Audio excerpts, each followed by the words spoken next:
평창올림픽이 이제 얼마 남지 않았습니다. 이 기간 어쩌면 정말 많은 사람들이 또 어떻게 벌어질까 기대하는 사람들도 있겠지만 아마도 이것을 제일 기대하는 사람들은 선수들일 것입니다. 이 선수들이 끝까지 잘 연습하고 좋은 결과 얻을 수 있도록 사실 그 선수들의 가족과 또 선수들도 아마도 종교가 있건 없건 간에 기도할 거라고 생각이 되어집니다. 또 이런 과정이 잘 치러질 수 있도록 우리들도 기도해야 될 것입니다. 이런 선수들의 마음처럼 어쩌면 우리들도 2018년을 맞이하고 이제 3주가 되어지면서도 저희들이 어쩌면 이제 시작을 하는 2018년 시작하는 그 시점 속에서 2018년 어떻게 달려갈 것인지를 계획을 세우고 또 달려가시는 분들이 있을 것입니다. 지난주 디모데후서 말씀을 마치면서 저희들이 2018년 어떻게 돌아봐야 될지 또 잠깐 그 말씀을 통해서 봤습니다. 오늘도 그에 연이어서 말라기의 말씀을 통해서 2018년 이 새해를 어떻게 살아가야 될 것인지 또 어떻게 지치지 않고 나아갈 것인지를 좀 고민해 봤으면 합니다. 사실 오늘 본문의 말라기 3장 18절까지 13절에서 18절까지의 말씀은 2년 전 2016년 한 2월 달쯤에 같이 나눴던 말씀입니다. 그 말씀에 덧이어서 4장 1절에서 6절 말씀을 좀 더해서 그 부분을 좀 더 깊이 봤으면 합니다. 새해에 어쩜 우리가 봐야 될 좋은 말씀이라 생각되어지기 때문입니다. 사실 우리가 지난 시간에는 지체들이 나를 배신하고 가까운 사람들마저도 떠나갔을 때 우리는 지치고 낭망하기 쉽다라는 얘기를 했습니다. 그러므로 인해서 우리는 힘들어하고 또 어떤 때는 우리가 이렇게 달려가는 것 또 나 혼자만이라고 생각할 때 어쩌면 엘리야의 그 마음처럼 엘리야가 차라리 죽는 것이 낫다라고 이야기를 했던 그 로뎀나무의 고백이 우리들에게 임할지도 모릅니다. 그런데 우리를 지치게 하는 것은 어쩌면 그것만이 아닐 것 같습니다. 오늘 3장 18, 13절에 보게 되면 재미난 구절들이 등장을 합니다. 여호와가 이르노라 너희가 완악한 말로 나를 대적하고도 이르기를 우리가 무슨 말로 주를 대적하였나이까 하는도다 라고 되어 있습니다. 좀 독특한 표현입니다. 너희가 완악한 말로 나를 대적했다라고 하나님은 말씀하십니다. 그런데 사람들은 뭐라고 이야기를 합니까? 우리가 무슨 말로 주를 대적하였습니까? 무슨 소리십니까? 라고 얘기를 합니다. 가끔가다 회사나 그런 데서도 그렇죠. 너 왜 일을 이따위로 해? 너 지금 나한테 뭐라 그러는 거 내가 다 들었어 라고 얘기를 하면 아니요 저는 안 그랬는데요 라고 이야기를 하는 사람들이 있습니다. 그런데 주님께서는 여기에 대해서 이제 그들이 어떻게 이야기를 했는지 이야기를 하죠. 이는 너희가 말하기를 하나님을 섬기는 것이 헛되니 만군의 여호와 앞에서 그 명령을 지키며 슬프게 행하는 것이 무엇이 유익하리요 라고 이야기합니다. 아마도 주님께서 이렇게 얘기하셨던 사람들은 믿는 이들입니다. 하나님을 믿는다라고 자칭하는 이들이죠. 그러한 이들이 하나님을 대적하는 것 아마도 없었을 것이라고 생각이 되어질 수 있습니다. 일반적으로는 그럴 것입니다. 그런데 주님께서는 그들에게 대해 평가하기를 너희가 나를 대적하였다라고 되어 있고 또 대적하였는데 어느 정도로 얘기를 합니까? 완악한 말로 나를 대적하였다고 얘기합니다. 그러나 그들은 깨닫지 못합니다. 자신들이 하나님을 대적하고 있다는 것을 알지 못하는 것이죠. 그래서 주님께서는 구체적으로 이들이 얼마나 완악한 자들임을 이야기를 하십니다. 자, 이들이 처음에 얘기하는 것이 무엇입니까? 하나님을 섬기는 것이 헛되다라고 되어 있습니다. 하나님을 섬기는 것이 헛되다라고 느낄 때 우리들의 태도는 어떨까요? 특별히 어떤 사람이 어떤 일을 행하는 데 있어서 제일 낙심하는 건 뭘까요? 주변에서 뭐라 그러는 것도 그렇지만 주변에서 뭐라 그런다 할지라도 자신이 소신을 가진 사람이 있어요. 이 일은 분명히 열매가 있고 가치가 있다고 생각이 되어지면 지치지 않습니다. 꿋꿋하게 나아가죠. 그런데 이들은 어떻습니까? 우리가 하나님을 섬기는 것이 헛되다라고 얘기합니다. 그게 뭡니까? 하나님 앞에 있지만 하나님을 섬기는 것이 헛되다고 생각할 때 뭐 할까요? 딴 생각을 하게 됩니다. 하나님 섬기는 것이 헛되니 세상을 섬기게 되어지죠. 그럼 이들은 구체적으로 어떻게 행하고 있습니까? 바로 이 14절에서 이렇게 얘기합니다. 만군의 여호와 앞에서 그 명령을 지키는 것이 헛되다는 것입니다. 그런 것 같습니다. 이 시대에 많은 성도들이 있고 교회가 있지만 하나님 말씀을 과거와 달리, 과거의 성도들하고 달리 하나님을 믿고 섬기고 예배드린다고 하지만 실제로 하나님의 말씀이 이거다라고 얘기했었을 때 하나님의 말씀에 대해서 온전히 순종하지 않는 사람들이 오히려 더 많이 늘어나는 것 같습니다. 왜? 그 말씀을 지키는 것이 헛되다라고 생각하기 때문에 그렇습니다. 그러다 보니까 그 말씀하고는 무관하게 살아가죠. 또한 이들은 어떻습니까?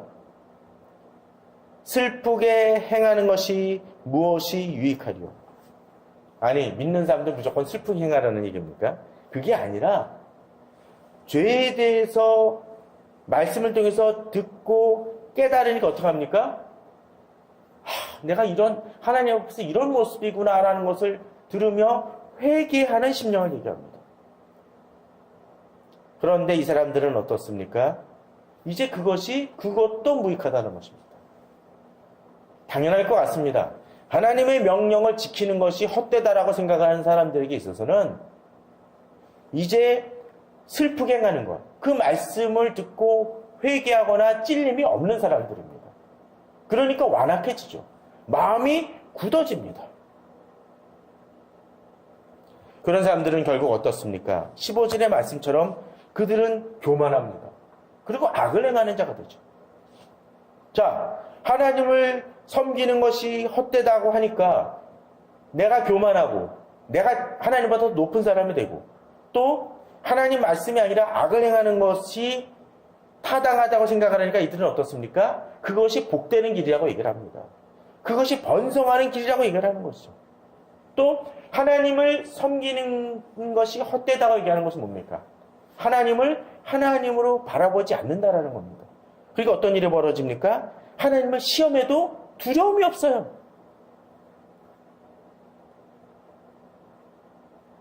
이 시대 종종 그런 사람들 보지 않습니까? 경찰한테 끌려가면서도 자기가 뭔 죄냐고 얘기하는 사람들이 있습니다. 특별히 영화나 드라마에서 요새 가끔 그런 거 있죠. 꼭 재벌이 나쁜 건 아니지만 재벌 2세들이 술집 같은 데서 막 놀다가 또는 마약하다가 걸리면서 경찰이 덮치면 보통 뭐라 그러나요? 너는 내가 누군지 알아? 그 얘기는 뭡니까? 법보다 자기가 우선이다라는 것이죠. 우리는 그런 걸 보면서 인간 쓰레기 같다 막 그렇게 얘기를 합니다. 그런데 인간의 법 앞에서 무례하게 행하는 사람들에 대해서도 우리는 저런 인간 말종이다 막 뭐라고 욕하는데 하나님 앞에서 자기가 교만하고 악을 행하면서도 떳떳하고 난 괜찮다라고 생각한다라면 그것은 더 두려운 것일 것입니다. 그러나 이들은 그것을 깨닫지 못한다라는 것이죠. 그러나 그렇게 교만할 때, 사람들이 교만할 때 하나님은 우리에게 말씀하십니다. 언제? 그때. 여호와를 그런 상황 속에서도 그때 여호와를 경외하는 자들이 있음을 보여줍니다. 무례 행하고 악을 행하는 사람들이 있지만 여호와를 섬기는 것이 헛되다고 생각을 하고 있지만 그런 상황 속에서도 하나님을 경외하는 사람들은 다르게 살아갑니다. 2018년 이 세상이 어떻게 흘러간 간에 하나님을 경외하는 사람들은 다르게 살아야 됩니다. 그런데 우리가 지난 시간에 또 바울이 어렵고 힘든 상황 속에서도 그를 돕는 디모데라든지 마가 같은 사람들이 누가 같은 사람들이 있었던 것처럼 오늘 본문 속에서 이들이 경외하는 자들이 혼자가 아님을 보여줍니다. 어떻습니까? 여호와를 경외하는 자들이 피차에 말하는. 피차에 말한다는 건 뭘까요? 서로 격려한다는 것입니다. 또 서로의 믿음을 재확인한다는 것입니다. 제가 가끔씩 얘기하지만 교회 다니는 사람들 중에 정말 그 교회도 보게 되면 힘이 없거나 또 막 아무거나 막 악을 행하는 또는 별로 경건하지 않은 그 교회들을 보게 되면 이 집사나 보게 되면 다 비슷비슷해요. 서로 악을 행하는데 서로 도움을 줍니다. 심지어 가끔 가다가 뉴스에 보면 그런 경우가 있죠. 같은 교회에서 협잡을 해서 악한 일을 하는 사람들도 종종 봅니다. 그러나 건강한 공동체, 하나님을 사랑하는 공동체는 어떻습니까? 여호와를 경외하는 자들이 있는 것입니다. 그들이 피차에 말하며 경외하는 것이죠. 그럴 때 어떻게 합니까? 여호와께서 들으심을 그들은 압니다. 또 여호와를 경외하는 자, 그 이름을 존중히 여기는 자. 앞에서 하나님을 섬기는 것이 헛되다 하는 자들이 있는 반면에 이들은 여호와를 경외하고 그 이름을 존중히 여깁니다. 그런데 그 사람들의 이름이 어떻게 된다고요? 바로 그 사람들의 이름이 여호와 앞에 있는 기념책에 기록됨을 믿는다는 것입니다. 또한 어떻습니까? 만군의 여호와께서 이르십니다. 나는 내가 정한 날에 그들을 나의 특별한 소유로 삼을 것이고 사람이 자기를 섬기는 아들을 아낀같이 내가 그들을 아낀다고 되어 있습니다. 그렇습니다.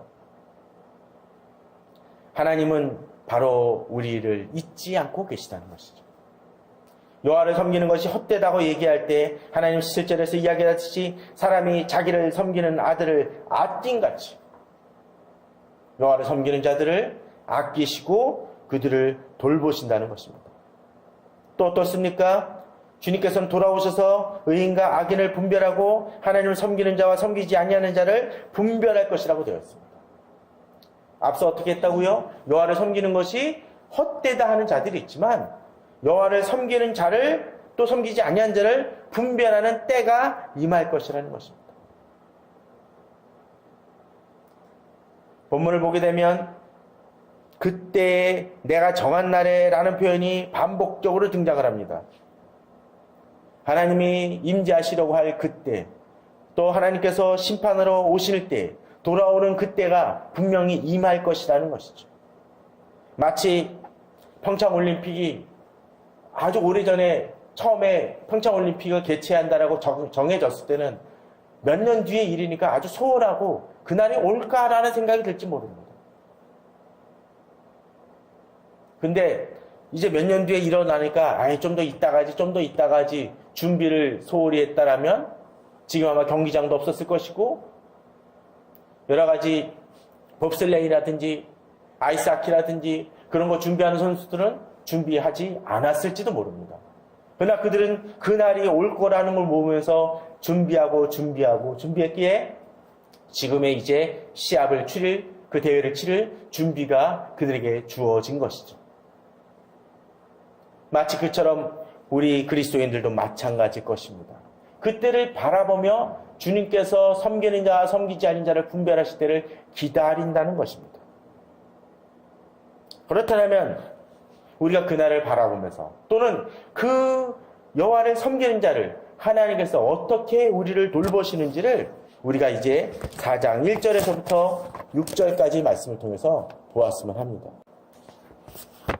4장 1절에서 6절입니다. 먼저 이 4장 1절에 보게 되면 만군의 여호와가 이르노라 보라 용광로 불같은 날이 이른다고 하면서 교만한 자 악을 행한 자를 심판하실 것이라고 되어 있습니다. 이에 대한 얘기는 좀 더 뒤에 빠지고요. 먼저 이 주님의 섬기는 자, 주님을 경외하는 자를 먼저 살펴보길 바랍니다. 먼저 2절입니다. 어떻게 되어 있나요? 어떤 사람들에게 축복하시고 계십니까? 경외하는 우리들입니다. 누구의 이름? 주님의 이름입니다. 내 이름을 경외하는 너희에게 하나님께서 주시는 축복을 얘기하고 계십니다. 그렇습니다. 그때 하나님께서 우리들에게 축복하십니다. 아니 그때가 아니더라도 지금도 우리를 주목하시고 우리를 돌보십니다. 근데 그러기 위해서 우리가 무엇이 필요합니까? 우리가 경외하는 자, 하나님을 섬기는 자가 되어야 할 것이라는 것이죠. 대회나 시험은 준비하는 자에게, 그것을 위해 자기 자신을 다듬는 자에게 축복이 임합니다. 상 받을 자가 상을 받는 것입니다. 그런데 이들에게 있어서 주어지는 축복이 이제 등장을 합니다. 먼저 4장 2절에 내 이름을 경외하는 너에게 먼저 행해지는 것이 뭡니까? 공의로운 해가 떠오른다고 되어 있습니다. 우리가 그 영화나 그런 데서 보게 되면 희망을 상징할 때 보통 뭐가 얘기하나요? 또 신년초에 사람들이 송구영신 예배나 그런 거 안 드릴 때는 보통 어디로 많이 가나요? 정동진 같은 데 갑니다. 동해를 갑니다. 뭘 하려고 그럽니까? 해를 보려고 합니다. 해를 보니까 뭔가 어두움 속에서 이 예전의 과거는 모두 잊어버리고 해가 떠올라서 뭔가 희망을 보여줍니다. 여기서도 마찬가지입니다. 세상은 여호와를 섬기지 않는 자들이 뭐라고 얘기합니까? 이것이 헛되다고 얘기하고 회개하는 것이 오히려 쓸모없는 일이라고 얘기하는 그 상황 속에서, 그런 어둠 같은 세상 속에서, 그들이 우리를 공격하는 상황 속에서 본문은 얘기합니다. 공의로운 해가 떠오를 것이라고 되어 있습니다. 우리는 가끔 영화 속에서 그런 모습이 등장을 하죠. 막 그 주인공이 여러 가지로 대적들한테 휩싸여가지고 이제 거의 죽을 뻔한 위기가 닥쳤었을 때 저 어둠 속에서 자동차 헤드라이트가 딱 비치면서 뭔가 옵니다. 그럴 때 야, 도와주는 사람이 있구나라고 이야기하는 그 생각이 들겠죠. 그런데 이 헤드라이트만 보면 저 차에 누가 탔는지는 모릅니다. 어떤 때 조금 강하게 나가는 영화는 어떻습니까? 헤드라이트가 와긴 왔는데 악당들이 더 떼거리를 넣어요. 그럼 더 죽음의 위기죠. 그런데 거기서 나를 도울 수 있는 여러 사람들이 등장을 한다면 이제 반전이 이루어집니다. 해도 해나름입니다. 여기서 본문은 뭐라고 되어 있습니까? 공의로운 해가 떠오른다고 되어 있습니다. 바로 이것은 우리에게 소망을 줍니다. 우리가 주님 앞에서 신실하게 달려갔다라면 분명 우리에게 공의로운 해가 떠오를 것이라는 것입니다. 지금 내 주변에 어둠이 있습니까? 나를 괴롭히는 대적이 있습니까? 주님은 우리들을 향하여, 우리들을 위하여 공의로운 해를 띄우십니다. 문제는 내가 여호와를 섬기는 자이냐 아니냐의 차이일 것입니다. 문제는 내가 주님의 음성을 듣고 슬프게 행하는 자이느냐 아니냐는 차이일 것입니다. 여호와의 명령을 행하는 자이냐 아니냐의 차이일 것입니다. 공의로운 해는 바로 그 공의를 행하는 자에게 축복이 되어질 것입니다. 마치 자동차 헤드라이트를 비추며 어느 차가 몰려올 때 그 차에 누가 타느냐에 따라서 이 좌우가 바뀌는 것처럼 우리들이 진정 주님 앞에 공의를 행할 때 주님의 놀라운 축복을 경험할 것입니다. 이것이 희망이라는 것이죠. 그런데 그냥 희망만 있고 그냥 끝난다면 뭐가 되겠습니까? 그건 아무 의미 없습니다. 단순히 희망만 주는 것이라면 의미가 없습니다. 본문은 거기서 한 걸음 더 나아갑니다. 해가 떠오르는데 어떤 일을 행합니까? 치료하는 광선을 비출 것이라고 되어 있습니다. 치료하는 광선을 비춘다는 것은 무엇입니까? 내 속에 어떤 질병이라든가 상처나 그것이 이것을 통해서 치료되어진다는 것입니다. 저는 이 축복이 제 주변에 아픔이나 또 질병을 겪는 분들에게 임하길 바랍니다. 주님께서 역사하실 때 분명 그것은 이루어질 것입니다. 물론 하나님께서는 이 궁극적인 날에 우리의 온전한 치유를 여기서 이야기하시지만 또 우리 주변에서도 이런 어떤 질병이나 그런 부분을 고통받는 분들이 있다면 하나님이 치료하는 광선이 바람을 통해서 나아지길 바랍니다. 저는 우리 성도님들이 그것을 놓고 기도하시기 바랍니다. 또 이 치료하는 광선은 질병만을 이야기하는 게 아니겠죠. 어떤 우리의 마음의 심적인 상처가 될 수 있을 것입니다. 또 집안의 가족관계가 문제가 되어질 수도 있을 것입니다. 직장의 문제도 있을 수 있을 것입니다. 기도할 때 올 한 해 이 부분을 한번 기도해 보십시오. 주님, 치료하는 광선을 발하여 주시옵소서. 그리고 치료하여 주시옵소서. 그럴 때 나의 연약함 속에서 그것이 상처가 치유되어지고 회복의 역사가 임할 것입니다. 저는 우리 성도님들에게 그러한 축복이 모두 임하길 바랍니다. 우리가 기도하는 모든 이들에게 그러한 축복이 임하길 바랍니다. 그런데 오늘 본문은 거기서 멈추지 않습니다. 어떻게 되어 있나요? 치료하는 광선을 비추니까 어떤 일이 벌어집니까요? 치료되어져서 이제 다리가 부러졌던 사람이 이제 기부스 풀고 조금씩 이제 목발을 짚고 걷는다고 얘기합니까? 아닙니다. 본문은 뭐라고 되어 있나요? 너희가 나가서 외양간에서 나온 송아지같이 뛰리라. 가끔 유튜브에 보면은 그런 거 하나 나오더라고요. 송아지는 아니지만 염소가 새끼가 뛰는 모습 한번 본 적 있습니까? 막 공중공중 뜁니다. 막 뛰다가 막 뒤집어지고 난리를 칩니다. 야, 그렇게 뛰면은 지칠 법도 않은데 계속 그렇게 뜁니다. 그렇게 뛸 수 있는 이유가 뭘까요? 건강하기 때문입니다. 힘이 있기 때문에 그렇습니다. 주님은 우리에게 목발 짚고 겨우겨우 걷는 것을 얘기하지 않습니다. 저는 가끔 상담이나 그런 어떤 목회 상담 그런 거 하는 쪽에서 치유와 상담을 얘기하면서 하나님께서 치유하실 것입니다 라고 얘기하는데 동의합니다. 하나님 치유하십니다. 그런데 거기서만 멈추는 것 같아요. 그냥 자기 앞가림만 하고 멈추는 사람으로 만들어버립니다. 아닙니다. 성경은 그 이상을 얘기합니다. 어떻게 해요? 외양간에서 나온 송아지까지 뛰는 정도까지 회복을 이야기합니다. 그것은 무엇을 의미합니까? 우리에게 강력한 힘. 하나님은 그냥 내가 겨우 치유받는 것 이상을 넘어서도록 주께서 도우신다라는 것입니다. 저는 우리 성도님들이 그러한 힘을 얻기를 원합니다. 그저 내 자신에게 갇히고 겨우 그냥 치유받는 것이 아니라 그 힘이 넘쳐나는 우리 성도님들 되길 바랍니다. 그 힘을 주체를 못하는 성도님들 되길 바랍니다. 갇혀있던 송아지가 그 깝깝함 속에서 나올 때 공중공중 뛰면서 너무 좋아하는 것처럼 우리 성도님들이 그러길 바랍니다. 강아지를 키워보신 분들은 아시죠? 집주인이 외출했다가 돌아오면 어떤 일이 벌어집니까? 저도 늙은 강아지들도 가만히 있지만 아주 조금만 어느 정도 건강한 강아지면 난리가 납니다.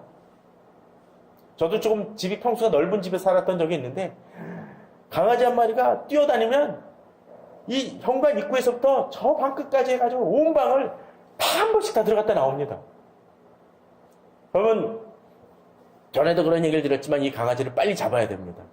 왜냐하면 오줌을 찔끔찔끔 싸면서 온 방 안에, 온 거실에 다 뿌리고 다니기 때문에 빨리 잡아야 됩니다. 진정을 시키고 품어주고 안아주고서는 뒷정리를 해야 되죠. 저는 우리 성도님들에게 이러한 놀라운 회복과 힘이 넘쳐나시길 바랍니다.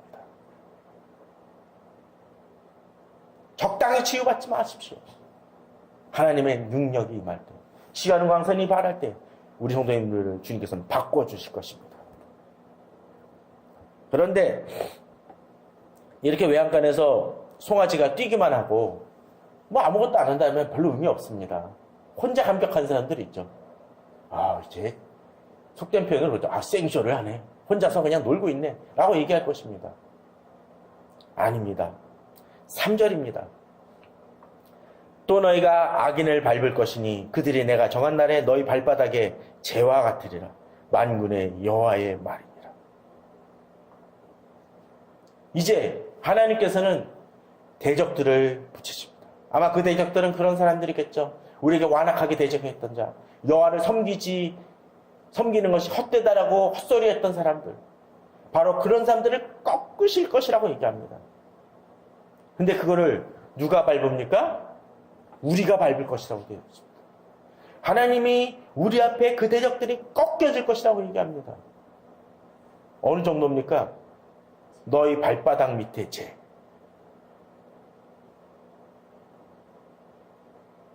마치 그렇습니다. 뭐 이런 표현은 좀 그렇지만 뭐 이게 짐승 죽은 거 밟으면 어떻습니까? 징그럽죠. 그런데 재 밟을 때 그런 느낌 받는 사람이 있습니까? 없습니다. 아주 깡그리 사라져가지고 발바닥 밑에 재 존재감조차도 느끼지 못하게 될 것이라고 얘기하십니다. 누구를 통하여? 우리를 통하여. 어쩌면 우리는 그럴지 모릅니다. 당장 그 일이 안 이루어지지 않습니까? 그러나 그들이 내가 정한 날에 꺾여질 것이라는 것입니다. 바로 그 날이 우리에게 올 것이라는 것이죠. 궁극적으로 하나님이 예수 그리스도께서 재림하시는 그날이 궁극적으로 이 온 세계에 그러한 일들이 임하겠지만 우리가 살아가는 속에서도 그러한 일은 이루어질 수 있습니다. 저는 우리 성도님들이 바로 그러한 공의로운 광선이 공의로운 해가 내게 비춰지는 날이 임하여 달라고 기도하시기 바랍니다. 주님은 도우실 것입니다. 그러게 주님께서는 1절에서 이제 이렇게 얘기하십니다. 만군의 여호와가 이르노라. 보라, 용광로 같은 날이 이르리니 교만한 자가 행하는 자는 다 지푸라기 같을 것이요 그 이른 날에 그들을 살라 그 뿌리와 가지를 남기지 아니할 것이다. 자, 그런데 우리가 악인을 밝긴 봤는데 밝기 전에 뭐가 된 겁니까? 용광로 같은 불로 인해서 그들이 어떻게 됐습니까? 살라지고 어떻게 해요? 뿌리와 가지가 남지 않아서 뭐가 돼요? 그러면 재가 되는 거예요. 그렇습니다. 우리가 대적을 물리치는 것조차도 하나님이 먼저 선행하셔서 태워버리십니다. 마치 공의로운 해 같아요. 공의로운 해가 해 아주 뜨겁게 가면 어떻게 해야 되겠습니까? 타버리겠죠. 그럼 우리에게는 이 공의로운 해가 축복이지만 치료하는 광선이지만 그들에겐 심판의 날이 된다는 것입니다. 마치 그런 것 같습니다. 고린도서에서도 나왔지만 그 심판의 날에 하나님이 불로 우리의 공적을 살르신다는 얘기가 등장을 합니다. 그럼 어떻게 될까요? 지푸라기 같은 건 어떻습니까? 다 타서 흔적도 안 남아지겠죠. 그러나 견고하게 세워진 어떤 그런 것들은 불에도 견디는 그런 것도 어떻습니까? 홀로 남습니다. 마치 그런 거죠. 영화 속에서 어떤 슈퍼히어로나 어떤 악당이 폭탄이 팍 터지면 어떻습니까?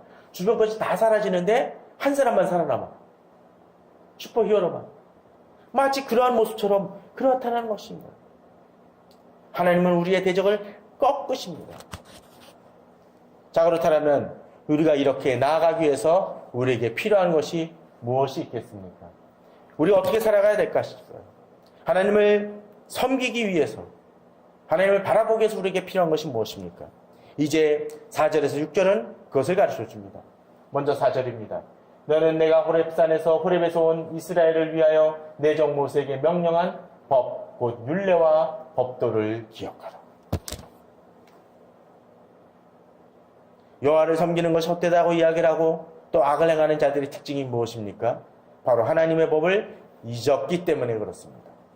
본문은 뭐라고 얘기합니까? 기억하라고 얘기합니다. 제가 신년초나 또 작년 말에 계속적으로 어떤 형태로든 이야기를 했던 것 중에 하나가 바로 말씀에 대한, 말씀 묵상에 대한 그 부분을 강조했던 이유가 바로 그런 이유입니다. 자꾸 읽어야 기억을 합니다. 반복해서 읽어야 기억이 됩니다. 예전에 어느 영화 보니까 그런 것이 등장을 하더라고요. 포스트 어느 알츠하이머를 걸는 분인데 그분은 이제 모든 것을 기록을 합니다.